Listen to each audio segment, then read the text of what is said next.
አይቻልም በፍጹም። በሰለፎች በቁርአን በሐዲስ እንትን ላይ ከነቢ ስ ላ ሰለም ያላስተማሩትን አዲስ ያስተምሩ ስርዓት መጨመር፣ አዲስ ያላስተማሩትን የአምልኮ አይነት መጨመር፣ ይሄ በሃይማኖት ላይ አዲስ ፈጠራ ቢድዓ እጅግ በጣም አደገኛ ነገር ነው። አደገኛ ነገር ነው።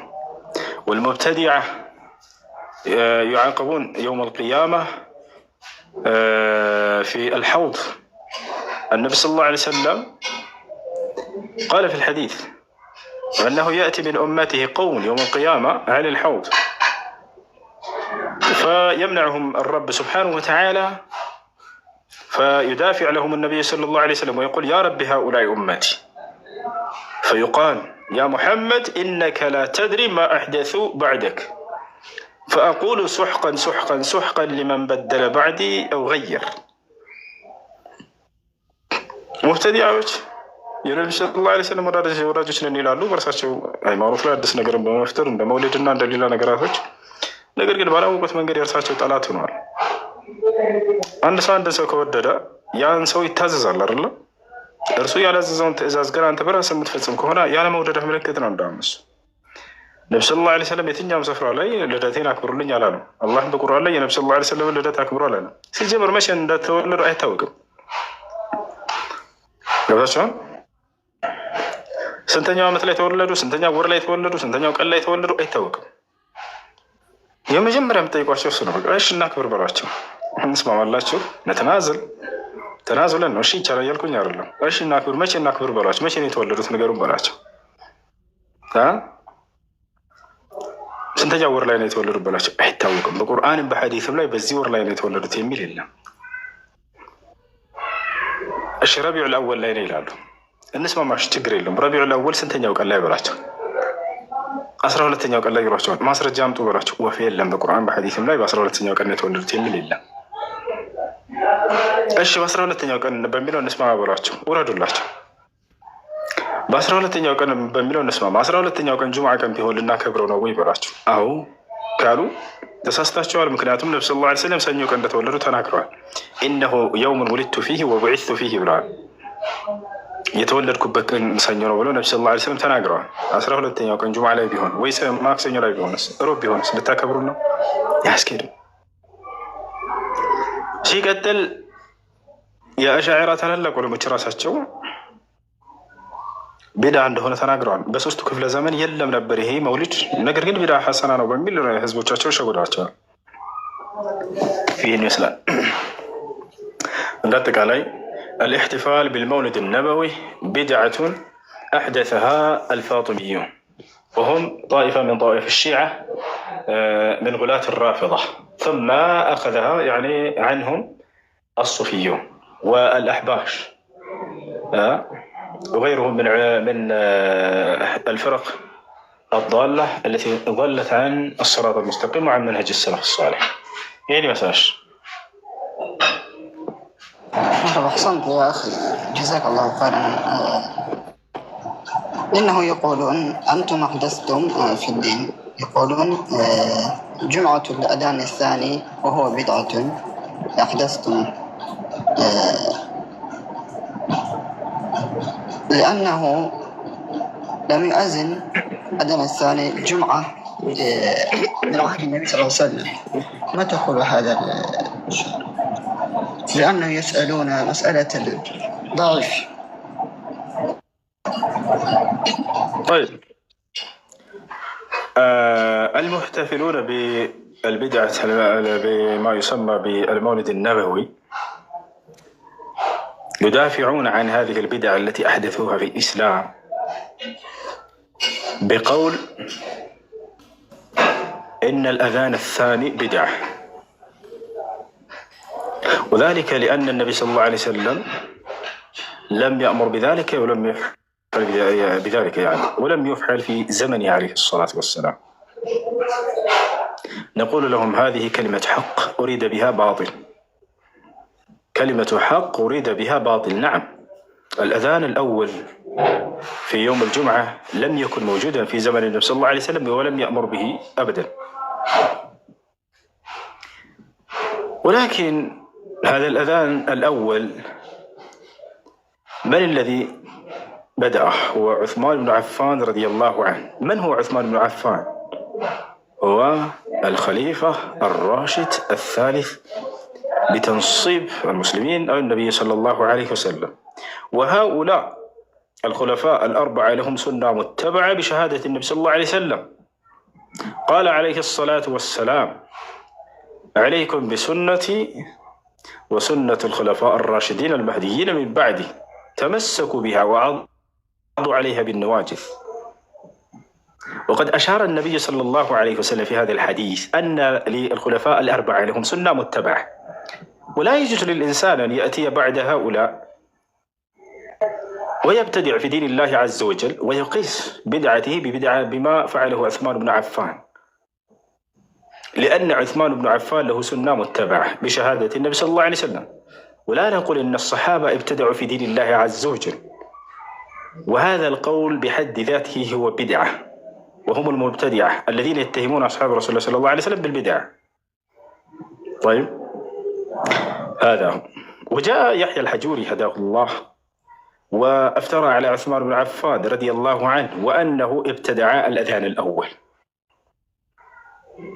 لا يقال بما فعله أصحاب رسول الله صلى الله عليه وسلم أنهم ابتدعوا في دين الله عز وجل، لأن النبي صلى الله عليه وسلم شهد لهم بالاتباع وأشار إلى أن سنتهم متبعة. عليكم بسنتي وسنة الخلفاء الراشدين. فكل ما فعله الخلفاء الراشدين هو سنة بشهادة النبي صلى الله عليه وسلم، ولا يقال عنها ولو كانت شيئا يسيرا يعني أنها من البدع. والله أعلم.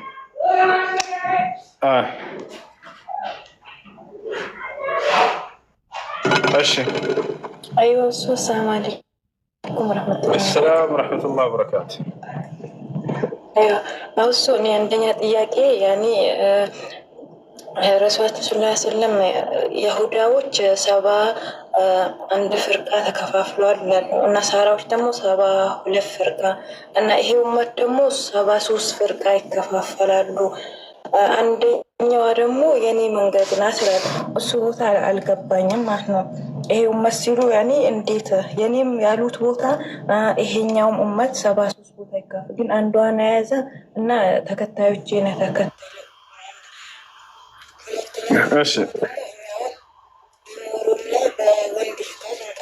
ቅራት ማለት ነው። እና ሴት ልጅ ደግሞ ለወንድ ልጅ ድምጿን ማሰማት አትችልም ይሉናል። በዛ የተነሳ አሁን እኛ ብዙ ጊዜ የሴት ኡስታዝ ላናገኝ እንችላለን ማለት ነው። እሺ፣ ሶስተኛ ጥያቄ ደግሞ እኔ የሆነ ጊዜ አረብ ሀገር ስመጣ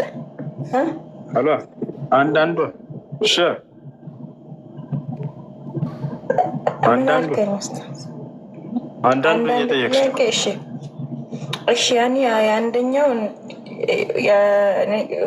72 ቦታና 73 እና 71 ፍርቃ የተባለውን ትንሽ አብራራልኝ ማለት ነው። قال النبي صلى الله عليه وسلم: افترقت اليهود على 71 فرقة، وافترقت النصارى على 72 فرقة، وستفترق أمتي على 73 فرقة كلها في النار إلا واحدة.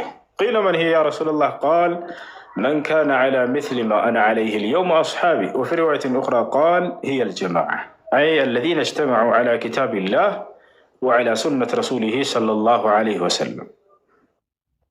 ነቢያችን ሰለላሁ ዐለይሂ ወሰለም ምን አሉ?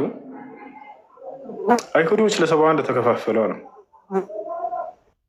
ክርስቲያኖች ለ72 ተከፋፈሉ፣ የኔ ትውልድ ደግሞ ወደፊት ለ73 ይከፋፈላሉ አሉ። ሁሉም የእሳት ናቸው፣ ግን አንዷ ስትቀር አሉ። ማነቻች አንዷ ብለው ተጠየቋቸው ሰሃቦች። የምትድነው እነርሱም በእኔና እናንተ ባለንበት መንገድ ላይ ያሉ ናቸው ብለው ተናገሩ። በሌላ ዘገባ ላይ እነርሱም ጀማዓዎች ናቸው አሉ። ያ ማለት ነቢ ሰለላሁ ዐለይሂ ወሰለም እና ሰሃቦች በነበሩበት መንገድ ላይ የተሰባሰቡ በቁርአን ሐዲስ ላይ ህብረትን የፈጠሩ ማለት ነው። ያለ ማለት ነው። ግልጽ ነው። ይህ የነቢ ሰለላሁ ዐለይሂ ወሰለም ነብይነት የሚገልጽ የሆነ ገራሚ ሐዲስ ነው። እንዴት አትሉ? ነገር ወዲህ ነው። አንድ ነቢይ ከነቢይነቱ ማረጋገጫ ስለ ወደፊት ትንቢትን ይናገራል። ያ የተናገረው ትንቢት በተናገረበት መሰረት ይፈጸማል። በዛ ሰዓት አልሆነም ሲናገረው፣ ነገር ግን ወደፊት እንደሚሆን ተናግረው ይሆናል ያ ነገር። ታዲያ ነቢ ሰለላሁ ዐለይሂ ወሰለም በዘመናቸው ሲናገሩ አንድ ሌላ አንጃ የለም ነበር። ነቢ ሰለላሁ ዐለይሂ ወሰለም እና አማኞች አብረዋቸው ናቸው ትክክለኛው መንገድ ላይ ያሉ ናቸው። ወደፊት ግን በርካታ እንጂዎች እንዳይፈጠሩ ተናገሩ። ዛሬ ላይ ተፈጥረው አይተናል። አልጀህሚያ ወልሙዕተዚላ ወልራፊዳ ወልቀደርያ ወልጀብርያ ወልአሻዒራ ወልነቅሽበንድያ ወልማቱሪድያ ወልኢኽዋንያ ወልሱሩርያ ወልአሕባሽያ ወገይሪሃ ሚን አልፍረቅ ዳላ። ሄሎ አቤት። ሄሎ አቤት።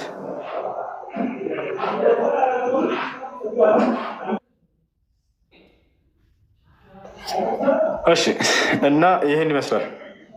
እና በዚያ ላይ ታዲያ ትክክለኛ መንገድ ላይ ያሉት ቁርአንና ሐዲስን በቀደሙት መልካም ሰለፎች መንገድ የተከተሉ ናቸው። ጀማ ቁርአንና ሐዲስን በሰለፎች ሰለፎች ሲባል ጊዜ በነብዩ ሰለላሁ ዐለይሂ ወሰለም ዘመን ያሉ ከዛም ቀጥሏቸው ያሉ ሶስት ክፍለ ዘመን ላይ የነበሩ ሰዎች ሰለፎች ይባላሉ። ሰለፍ ማለት ቀዳሚ ማለት ነው። በሃይማኖት የቀደሙን በሃይማኖት ጥሩ ግንዛቤ የቀደሙን አካሎች አሉ፣ እነሱ ናቸው። እና እነሱ ለቁርአንና ለሐዲስ የነበራቸው ግንዛቤ ከቢድዓ የጠራ ንጹህ ግንዛቤ ስለነበር ያንን ግንዛቤ የተከተለ ሰው የሰለፎችን ግንዛቤ የተከተለ ሰው ተብሎ ይወሰዳል። ነው። ስለዚህ እነዚያ ናቸው የሚድኑት። ነቢያችን ሰለላሁ ዐለይሂ ወሰለም እኔንና እናንተን እየተከተለ ብሎ ተናግረዋል። እሺ ነው። ሁለተኛ ጥያቄ ደግሞ ያኔ ቁርአን ኢሞ ላይ በወንድ ልጅ ሰንካራ ድምጻችሁን ለወንድ ማሰማት አይቻልም አሉናል እና ብዙ ጊዜ ሴት ኡስታዝ አናገኝም ማለት ነው። ይሄስ እንዴት ይታያል? ችግር የለውም፣ መቅራት ትችላላችሁ። ሰውቱል መርአ አውራ ለይሰ ዐላ ኢጥላቂሂ ወቀድ እኽተለፈ ፊህ አህሉል ዒልም። ይሄ እውቀትን በነቢያችን ሰለላሁ ዐለይሂ ወሰለም ዘመን የመጡ ሴቶች ይማሩ ነበር፣ ይሰሟቸው ነበር። እርሳቸውም ሴቶችም ሲጠይቁ ነብዩ ሰለላሁ ዐለይሂ ወሰለም አይ ድምጻችሁ አውራ ነው እና ከዚህ ሂዱ፣ አልሰማችሁም፣ በሌላ ሰው አስጠይቋል አላቸው። ጥያቄዎቻቸውን ይሰሟቸዋል፣ ይመልሱላቸዋል፣ ይማራሉ። ግን መስፈርት አለው። መስፈርት ምንድን ነው? እክትላጥ ሳይፈጠር ወንድና ሴቶችን በአንድ ቦታ አቀላቅሎ ከሆነ የሚያስተምረው ይሄ ይቻላል። ነገር ግን ወንዶችን ለብቻ ሴቶችን ለብቻ አድርጎ እውቀት ያለው ሰው ከግርዶች በስተጀርባ ቢያስተምራቸው ችግር የለውም። አላህ በቁርአን ላይ ወኢዛ ሰአልቱሙሁነ መታዕን ፈስአሉሁነ ሚን ወራኢ ሒጃብ አለ። ሴቶችን የሆነ እቃ መጠየቅ ብትፈልጉ ከግርዶች በስተጀርባ ሆናችሁ ጠይቋቸው አለ። ሃይማኖታዊ ነገራቶችንም ለማናገር ከግርዶች በስተጀርባ ሆነው ያናገራቸዋል። እናታችን አይሻ ወንዶችን ታስተምር ነበር፣ ግን ከግርዶች በስተጀርባ ሆና በርካታ ሰሓቦችን አስተምራለች። እየመጡ ጥያቄ ጠይቋትም ነበር ሰሓቦች፣ ያ ኡማህ እያሉ እናታችን ሆይ። ከጠየቋት ጥያቄ መካከል አንደኛ ምንድን ነው? ሰሓቦች በነብዩ ሰለላሁ ዐለይሂ ወሰለም ዘመን ተካለፉ። ከፊሎቹ ምን አሉ? በምን ጉዳይ ነው የተካለፉት? መሰለው ምንድን ነው? ባል ከሚስቱ ጋር ዝም ብሎ በብልት ባይገናኝም ማነው የዘር ፈሳሽ ቢፈስም ባይፈስም ሻወር ያስወስደዋል ወይስ አያስወስደውም በሚለው ጉዳይ ማለት ነው። ከፊሎቹ ምን አሉ? ግንኙነት አድርጎ የዘር ፈሳሽ ከፈሰሰ ብቻ ነው ሻወር የሚያስወስደው። ሌሎቹ ደግሞ አይ በመነካካቱ ብቻ ወሲብ ግንኙነት የዘር ፈሳሽ ባይፈስም ሻወር ያስወስዳል ተባባሉ። በዚህ ባልተግባቡ ጊዜ ሂደው ጠየቋት። እናታችን አይሻን ከግርዶሽ በስተጀርባ ሆነው ሻወር የሚያስወስደው የትኛው ነው እናታችን ሆይ ብለው ጠየቋት። እንዳውም አፍረው ነበር ሰሃቦች። አፍረው ለመጠየቅ ግራ ቀኝ ራን ሲሉ አልተስተሒ ምን ኡሚክ አለቻቸው። ከእናቶቻችሁ ከወለዷችሁ ታፍራላችሁ አላቸው። አይ አናፍርም፣ እንጠይቃለን ወላጅ እናታችንን አሉ። እኔም ልክ ለእናንተ ልክ እንደ እናታችሁ ነኝና አትፈሩ ጠይቁ አለቻቸው። ከዛ በኋላ ጠየቋት። ከዚህ የምትረዱት አይሻ መልሱን እንጨርስና ወደ እርሷ ማንነት እንመጣለን። ከዚያ በኋላ ጠየቋት። መታ የጅቡል ጉስል አሏት። ትጥበት ግዴታ የሚሆነው መቼ ነው ብለው ጠየቋት። ተመልከቱ ነቢያችን፣ ተመልከቱ አጠያየቃቸው ራሱ ግንኙነት አድርገው የዘር ፈሳሽ የሚለውን እነዚህን ለእናንተ እንድትረዱት ነው እኔ የነገርኳቸው እንጂ ይህን ቃል አልተጠቀሙትም። ታዲያ እናታችን አይሻ ሲጠይቋት መታ የጅቡል ጉስል ትጥበት ግዴታ የሚሆነው መቼ ነው እናታችን አሏት። ገብታታል እሷ። ምን ብላ መለሰችላቸው? ኢዘ ልተቀል ኺተታን ፈጥቀድ ወጀበል ጉስል። የሚገርም አመላለስ፣ ቃላት አመራረጥ ታበቃለህ ወላሂ። ብልቷ ውስጥ ከገባ ምናምን አላለችም። ይሄን ቃል ተመልከቱ እንዴት እንደመለሰች። ሁለት ግርዞች ከተገናኙ ትጥበት ግዴታ ሆነዋል አለች። ብልቶች የሚለውን ቃል አልተጠቀመች፣ ግርዞች ብላ ተናገረች። ግርዝ የተባለው እዚህ ጋር ብልት ለማለት ነው። ነገር ግን ቀጥታ ቃሉ ሳትጠቀም ኪናያ የሆነ ወይም ቅንያዊ ንግግርን ተጠቀመች። ይሄ ማለት ግን ሴት ልጅንም መገረዝ አለባት የሚል ሐዲስ ያስረዳል ማለት አይደለም። ስለ ግርዛት አይደለም እያወራች ያለችው፣ ስለ ግንኙነት ነው። ያን ቃል ለመጠቀም ሌላ ቅንያዊ ንግግር መጠቀም ፈልጋ ነው።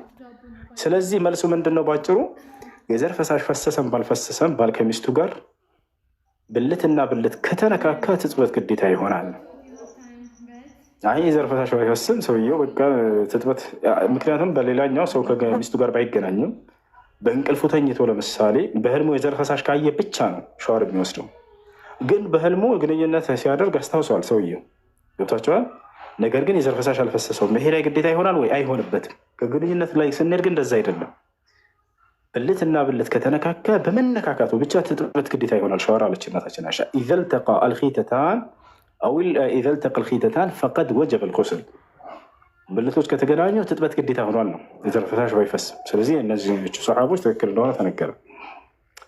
ከዚህም ትረዱት እናታችን አይሻ ህፃን ልጅ አይደለች፣ በጣም ትልቅ ሴት ነበረች። ሰሓቦች በሆነ ሃይማኖታዊ ጉዳይ በሚጋጩ ጊዜ እናታችንን እንጠይቅ ብለው የሚጠይቋት ነበረች። ዛሬ 9 ዓመት ሲባል ልክ የዛ በአሁን ጊዜ ባለችዋ የዛኔ 9 ዓመት ያለችዋ የ18 የ19 ዓመት ሴት በላት ትልቅ ሴት ነች። ገብታችኋል። አብደላህ ብኑ አባስ ታላቅ ሊቅ ነው። ነቢ ሰለላሁ ዐለይሂ ወሰለም ባሉበት ዘመን ታውቃላችሁ፣ በጣም አዋቂ ነው፣ የእውቀት ባለቤት ነው። ግን እርሳቸው ሲሞቱ ገና የ10 ዓመት ልጅ ነበረ። ትውፊየ ረሱሉላህ ሰለላሁ ዐለይሂ ወሰለም ወአና ኢብኑ 10 ሲኒን አለ። እኔ 10 ዓመት ህፃን እያለሁ ነቢ ሰለላሁ ዐለይሂ ወሰለም ሞተዋል አለ። የ10 ዓመት ሆኖ በጣም በርካታ እውቀትን የሰበሰበ ሰው ነበር። ልክ ዛሬ የ30 ዓመት ልክ እንደዚህ ትልቅ ሰው እንደሆነ ትረዳላችሁ። ዛሬ 10 ዓመት ህፃን ልጅ እውቀት ባለቤት ይሆናል። ገና ቆርክ የሚጫወት ልጅ ነው፣ ብይ የሚጫወት ልጅ ነው። የዛሬውን 10 ዓመት አመጣና የዛሬ 1447 ዓመት በፊት የነበረው 10 ዓመት ካላወዳደርኩ ይህ ስህተት ነው። የዛሬ ያለችውን 9 ዓመት ልጅ አምጥተን የዛሬ 1447 ዓመት በፊት የነበረችውን አይሻን ካላወዳደረን ማለት ይህ ትልቅ ስህተት ነው። እና ትልቅ ፈትዋ የምትጠየቅ ትልቅ ሴት ነበረች። ለመጠየቅ ራሱ የሚሸማቀቁና የሚያፍሩባት ሴት ነበረች። ትልቅ ሴት ነች። እርሷ ግን ምን ትላቸው ነበር? ትረዳቸዋለች፣ ታውቃለች። እና ትል ነበር እኔ ማለት ለእናንተ ልክ እንደ እናታቸው ነኝ፣ አትፈሩ፣ አብሽሩ፣ ጠይቁ እያለች ታስተምር ነበር ቁጭ ብላ። ይህን ይመስላል። ጥያቄ ያለካል ይቀጥለን። ታያሳ እኔ ጥያቄ ያው ከእሷ ከልጅቷ ጋር የተገናኘ ነው። ግን እኔ ያው ከባለቤቴ ጋር ልንስማማ አልቻልንም። በተጣላን ቁጥር ወደ ፍቺ ነው እንትን የሚለው እሱ ማለት እና ማለት ምንድነው የምትፈልጊው ብሎ ነው የሚጠይቀኝ። ማለት ከእኔ ነው የሚጠብቀው ፍታኝ እንድለው ማለት ነው። ያው በመካከላችን አንድ ልጅ አለ እና እኔ ፍታኝ ብለው ይቻላል ወይ? ይሰድበኛል፣ በጣም ይሰድበኛል፣ መጥፎ ስድብና ደግሞ አብሮኝም አይደለም። እሱ ሌላ ሀገር ነው፣ እኔ ደግሞ ኢትዮጵያ ነኝ ያለሁት። ያው ባል ሚስቱን የሚሳደብና የሚያንቋሻት ከሆነ ይሄ ነገር ከተደጋገመባት ፍች የሚያስጠይቅ የሆነ አሳማኝ ምክንያት ነው እሱ። ጀዛክላ ኸይር። ሰላም አለይኩም። አለይኩም ሰላም። ጥያቄ ነበረኝ። ምን ይላል? አንድ ሰው ቤተሰብ ከሞተበት ቁርአን ቀርቶ ሀጅሩን ለዛ ሰው ማለት ይቻላል? ብዙ ነገር እኮ አይጎለዋል። እዚህም ገና ይችላል አይጎለዋል። እሱን አድርጎ የሚላጀ ምንድን ሐዲስ የለም። ለሞቱ ሰዎች የምንሰራቸው ስራዎች 5 ናቸው። ቁርአን ገዝተሽ በብር ለሌላቸው ሰዎች በሰደቃ መልክ በመስጠት አጅሩ ለሞተ ሰው እንዲሆን የምናይተው ይሄ ችግር የለም። ነገር ግን የቀርቼ አጅሩ ለአባቴ እንዲሆን፣ ሰግጄ ሶላት አጅሩ ለአባቴ እንዲሆን፣ ጾምጾሜ አጅሩ ለአባቴ እንዲሆን ይሄ አይሆንም። 5 ስራዎች እንደሚፈቀዱ እንደሚደርሱ ነቢ ሰለላሁ ዐለይሂ ወሰለም በግልጽ ተናግረዋል። አንደኛ ዱዓ ማድረግ፣ 2ኛ እስትግፋር ማድረግ፣ 3ኛ ሰደቃ ማድረግ፣ 4ኛ ሐጅ፣ 5ኛ ዑምራ። እነዚህ 5 ስራዎች ለሞተ ሰው ብላችሁ ነይታችሁ ብትሰሯቸው ይቻላል፣ ይደርሳሉ። ከዚህ ውጭ ግን ምንም አይነት ማስረጃ ያለው የለም።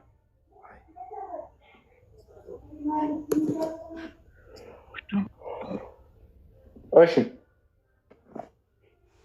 ሰላም አለይኩም ወራህመቱላህ። አለይኩም ሰላም ወራህመቱላሂ ወበረካቱ። አንድ ጥያቄ ነበረኝ። እሱም ሴት ልጅ ኒካህ ማውረድ ትችላለች ወይስ አትችልም? ኒካህ የማውረጃ መንገድ በኢስላም ሶስት ናቸው። الطلاق الخلوع الفسخ። አንዱ የኒካ ማስወረጃ መንገድ ለወንድ ሲሆን ሁለቱ የኒካ ማስወረጃ መንገድ ደግሞ ለሴቶች ናቸው። ስለዚህ ለሴቶች እንዳም ሁለት እጥፍ ድርብ ተደርጎ ነው የተሰጣቸው። ብዙ ሰው እንደሚያስበው ለሴት ልጅ ኒካ የማስወረጃ መንገድ እንደሌላት ነው በኢስላም። ይሄ ትልቅ ስህተት ነው። ነገር ግን ለወንድም ለሴትም እኩል ኒካ የማስወረጃ መንገድ ተሰጥቷቸዋል። እንዳውም የሴቶች ሁለት ነው፣ የወንድ አንድ ነው። እንዴት ነው ወደሚለው አካሄዱን አሁን እንሄድ።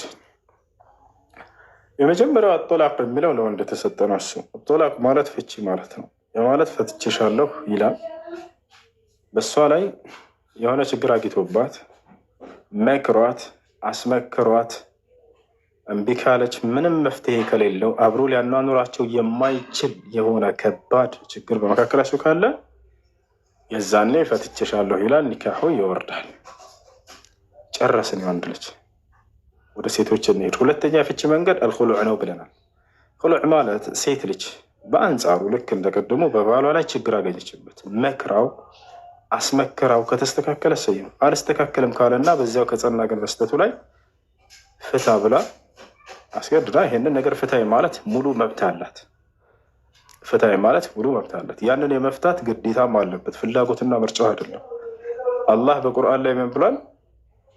ፈኢምሳኩም ቢማዕሩፊን አው ተስሪሁም ቢኢሕሳን አለ። ሴቶችን ካገባችኋቸው ወይ በጥሩ ያዟቸው፣ አስተዳድሯቸው፣ ካልሆነ በሰላም ፍቷቸው ብሎ ተናግሯል።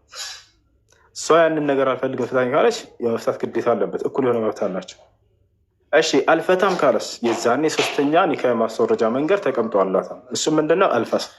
ፈስኽ ማለት በአቅራቢያ ወደሚገኝ ሸሪዓ ፍርድ ቤት ቀጥታ በመሄድ ባሏ ላይ ያገኘችውን ችግር አቅርባላቸው ያንንም ነግራው ሊፈታት እንዳልቻለ ታሳውቃቸውና ቀጥታ ያን ነገር አንዴ ጥሪ ያድርጉለት እና ባልየው ያንን የተባለው ነገር እውነት እንደሆነ ካረጋገጡ በኋላ አውርድልታል፣ ያስገድሉታል። አውርድልታል፣ ያስገድሉታል፣ ያወርዳል። የማውረድ ግዴታ አለበት። አላወርድም ካለ እነሱ ኒካሑን የማውረድ ስልጣን ተሰጥቷቸዋል። ያው ኒካሑን አውርደንልሻል ብለው የሸሪዓ ፍርድ ቤቱ ቃዲና ዋና ኃላፊው ያንን ፈርሞ ይሰጥሻል፣ ኒካሑ ይወርዳል። ገብቶሻል አይደል? አይ መርሐባ። እሺ ከላይ ሰላም ብያለሁ። ማን ነበርክ? ሐምደል ሐምደል። አቤት ሌላ ነበር። እሺ ሐምደል አብለ አቤት አቤት። ሰላም ነው? ሰላም ነው። ሰላም አለይኩም ወራህመቱላሂ ወበረካቱ። ሰላም ወራህመቱላሂ ወበረካቱ። እሺ አንድ ጥያቄ ልጠይቅህ እንፈልግ ነበር። እሺ እሺ አንዴ አናግርልኝ። እሺ እንጂ ነው እኮ ጥያቄ።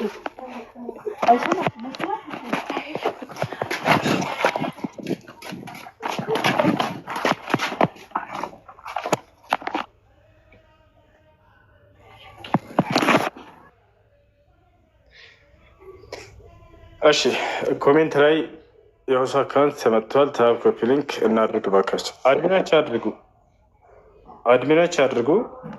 አካውንት ገብታችን እንትን በሉ። ከዚህ ስንወጣም ቢሆን ማለት ነው። ገብታችኋል? አይ ጥያቄ ያለ ይቀጥል።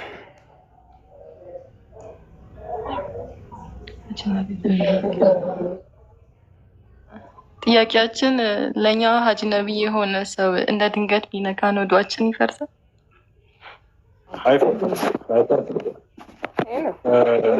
ገበያ ላይ ወይም ሱቅ ላይ ወይም ታክሲ ላይ ስትወርዱ ስትወጡ አዝነብ የሆነ ሰው ሊነካቸው ይችላል። ሳታስቡት ያኡድን አያፈርስም። በስሜት ከሆነና የዘር ፈሳሽ ከፈሰሰ ነው እንትንም ብለው ኡዱ የሚፈርሰው። እሺ ጥያቄሽ ምንድን ነው?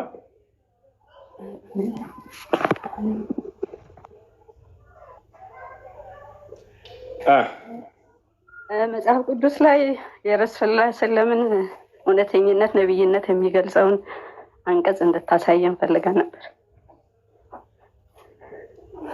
መርሐባ። እሱን እንድታብራራልኝ።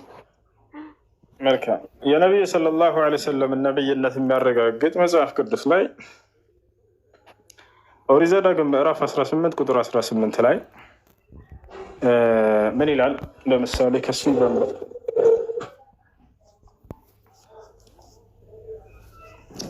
እዚህ ጋር ላስረዳቸው በተወሰነ መልኩ።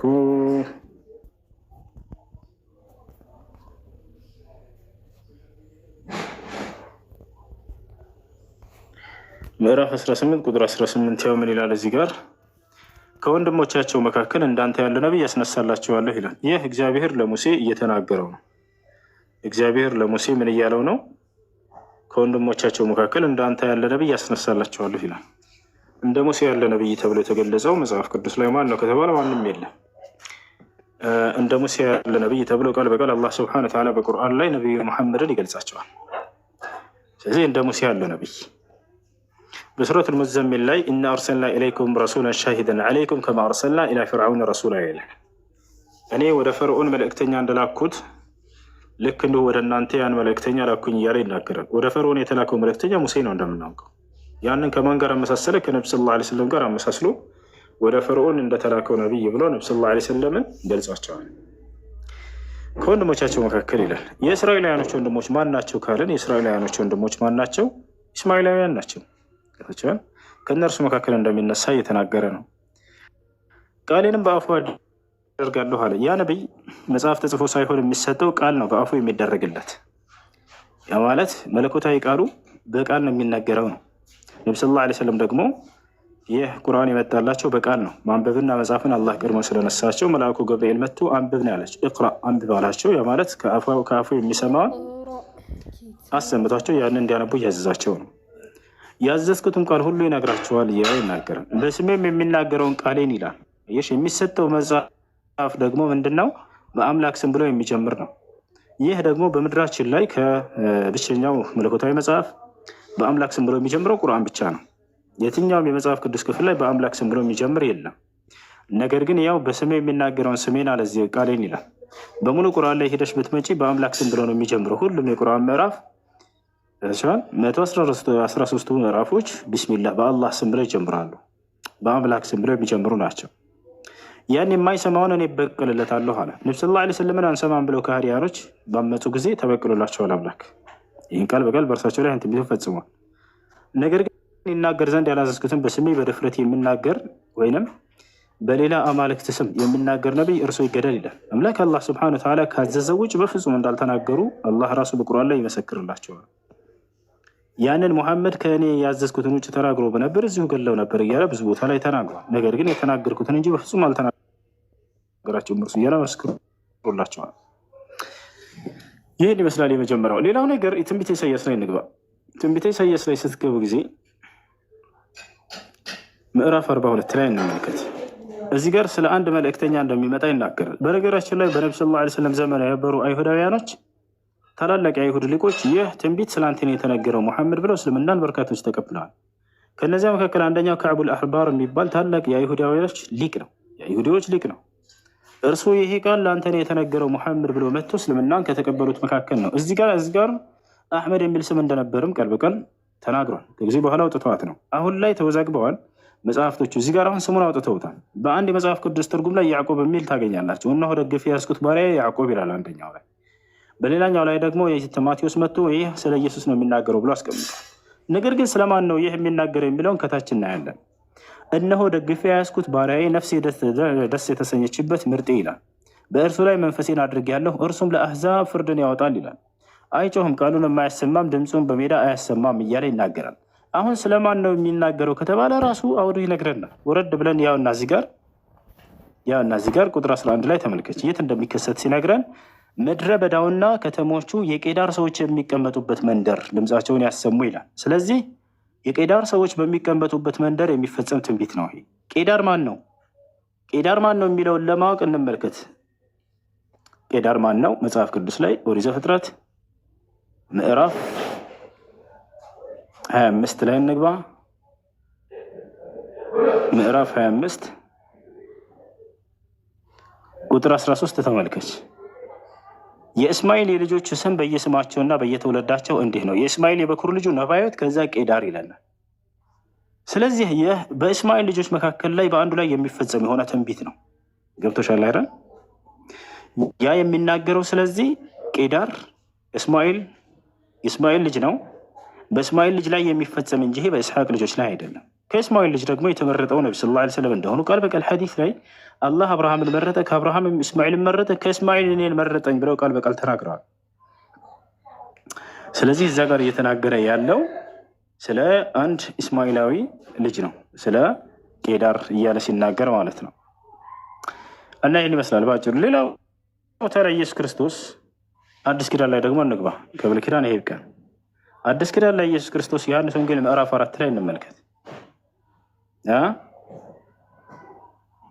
ሴትዮዋ መታ ኢየሱስ ክርስቶስን አንተ ነቢይ እንደሆን ካያለሁ ካለችው በኋላ አባቶቻችን በዚህ ተራራ ሰገዱ፣ አንተም ሰው ሊሰግድበት የሚገባው ስፍራ በኢየሩሳሌም ነው ትላላችሁ አለችው። ኢየሱስ ምን እንደሚል ተመልከች። ኢየሱስም እንዲህ አላት፣ አንቺ ሴት እመኚኝ፣ በዚህ ተራራ ወይንም በዚህ በኢየሩሳሌም ለአብ የማትሰግዱበት ጊዜ ይመጣል አላት። አየሽ፣ በኢየሩሳሌም ለአንዱ አምላክ የማይሰገድበት ጊዜ ይመጣል እያላት ነው። ይመጣል ሲላት ወደፊት የሚከሰት ነገር ነው። በማን ላይ ነው ይህ ትንቢት የተከሰተው? ነው አሁን በማን ላይ ነው የመጣው? ከኢየሩሳሌም ስግደት የተቀየረው በማን ላይ ነው? ልጆች አሁን ይህን ትንቢት ቀጥታ እዚህ ጋር እናገኘዋለን። ተመልከቱ፣ ነቢያችን ሰለላሁ ዐለይሂ ወሰለም ላይ ነው።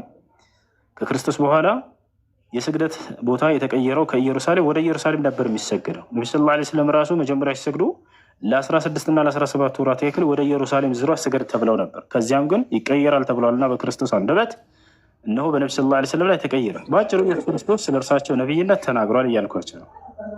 በእርሳቸው ላይ እንደሚፈጸም እንዴት እንዳሳየ ላሳያችሁ፣ እንዴት እንደሆነ በእርሳቸው ላይ ትንቢቱ እንዴት እንደተፈጸመ ሐዲሱን ላውጣላችሁ።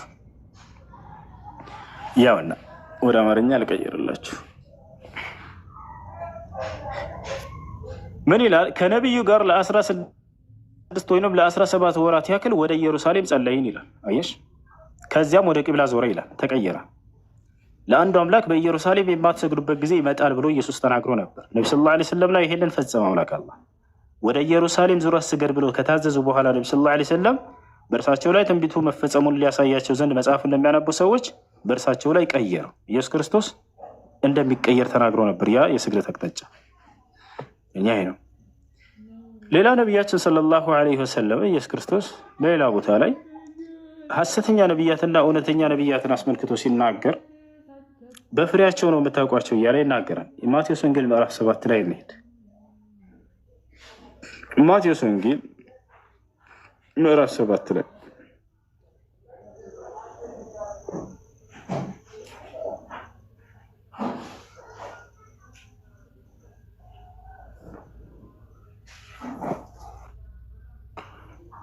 ያ እነዚህ ጋር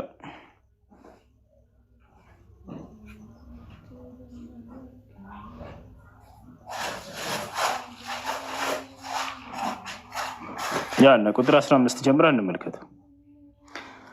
ቁጥር 15 ላይ ምን ይላል? የበግ ለምድ ለብሰው ከሚመጡባችሁ በውስጣቸው ግን ነጣቂዎች ተኩላዎች ከሆኑ ከሐሰተኞች ነቢያት ተጠንቀቁ ይላል። አየሽ፣ ከሐሰተኛ ነቢያት ተጠንቀቁ ብሎ ክርስቶስ አስጠነቀቀ። አሁን ሐሰተኛው ማን ነው እውነተኛው ማን ነው የሚለውን ሚዛን ሊነግረን ነው። አንድ አካል ሚዛንን አስቀመጠ ማለት ከዚያ በኋላ እውነተኛ ሊመጣ እንደሚችል ያሳያል። ባይመጣ ኑሮ ሁሉም ሐሰተኛ ናቸው አንድንም ቢሆን እንዳትቀበሉ ብሎ ይዘጋልን ነበር። ነገር ግን እንድናውቃቸው ዘንድ ክርስቶስ ምን አለ? ቁጥር 16 ላይ ምን አለ? ከፍሬያቸው ታውቋቸዋላችሁ አለ።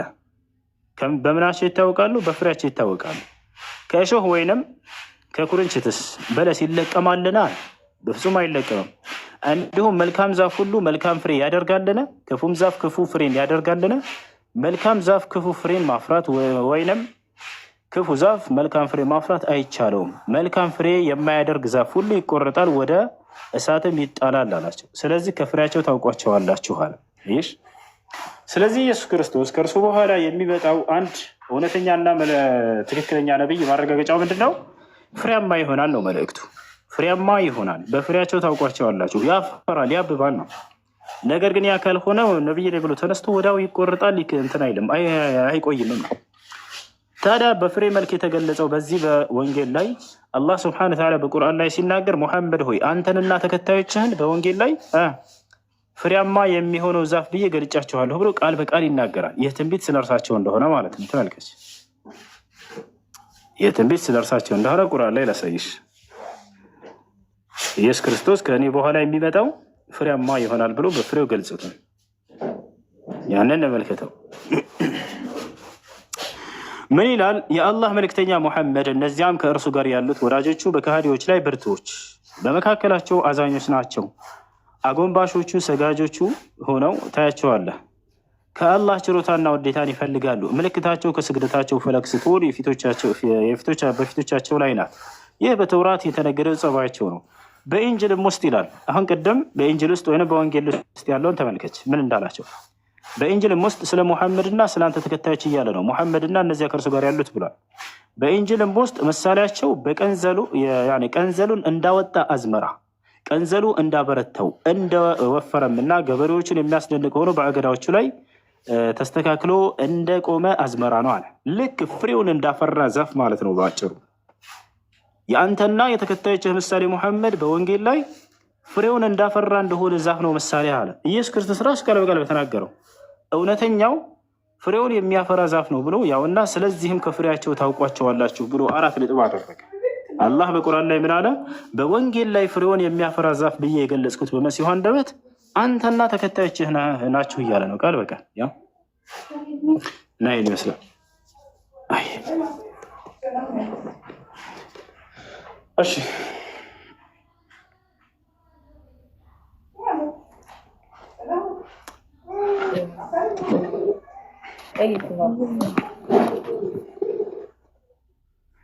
እሺ ጥያቄ አለሽ?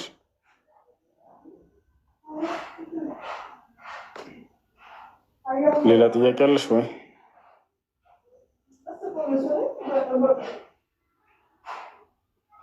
ጥያቄ አለ ካለ ቀጥል።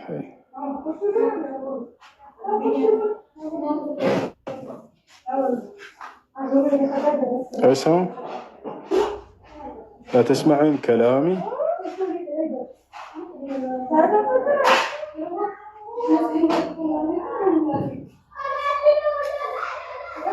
ايش اردت ولا شنو؟ نزلهم تحت يلا.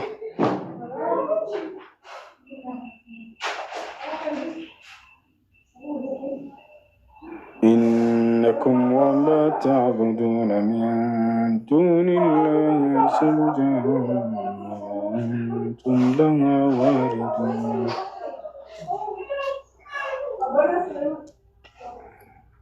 سورة الكهف እንቀራለን ዛሬ ቀርተናል ግን ትንሽ እንድገም። እሺ